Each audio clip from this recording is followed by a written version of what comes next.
नमस्कार, मैं नरेंद्र विश्वकर्मा आप सभी का हार्दिक स्वागत करता हूं।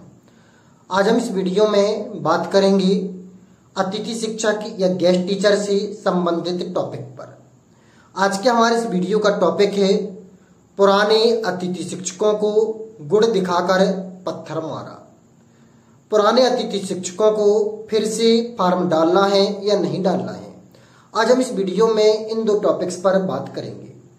जैसे कि आपको पता है, अभी वर्तमान में ट्रांसफर, अतिथि शिक्षक, प्रमोशन से लगभग 65 से 70 हजार पुराने अतिथि शिक्षक बाहर होने वाली हैं। इन सभी पुराने अतिथि शिक्षकों को माननीय पूर्व मुख्यमंत्री शिवराज सिंह चौहान जी ने आश्वासन दिखा दिया था कि हम आपका भविष्य सुरक्षित करेंगे।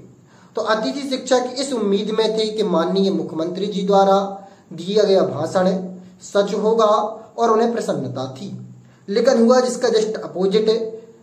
पुराने अतिथि शिक्षकों को दिखाया तो गुड़ था, लेकिन जब पास पहुंचे तो उन्हें उसके स्थान पर उनकी सेवाओं से पृथक किया गया, अर्थात पत्थर जैसा व्यवहार किया गया।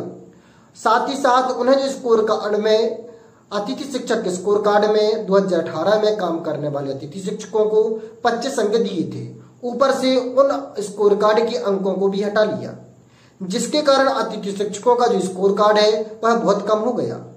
इस कारण से अब अतिथि शिक्षकों का यदि निकलता है कोई भी अतिथि शिक्षक, तो निकट भविष्य में अतिथि शिक्षक बने रहने की संभावना कम बचती है। अब हम बात करें पुराने अतिथि शिक्षकों को फिर से फॉर्म डालना है या नहीं डालना है।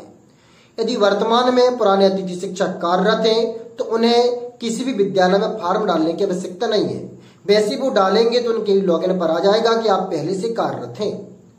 कहने का तात्पर्य है, यदि आप पहले से कार्यरत हैं और आपकी रेफरेंस कोड के माध्यम से ज्वाइनिंग हुई है तो फिर आपको फॉर्म डालने की आवश्यकता नहीं है। किंतु यदि आप विद्यालय से निकल गए हैं, जैसे कि अतिथि शिक्षक, प्रमोशन, ट्रांसफर, नई भर्ती, इन सभी में से किसी भी कारण से निकल गए हैं, तो फिर आपको पुनः नए सिरे से इस भर्ती प्रक्रिया में सम्मिलित होना और फॉर्म डालना है। उम्मीद करते हैं कि आपको जानकारी अच्छी लगी है। यदि अच्छी लगी है तो वीडियो को लाइक करिए, चैनल को अभी तक सब्सक्राइब नहीं किया तो सब्सक्राइब करके शेयर कर दीजिए। नमस्कार।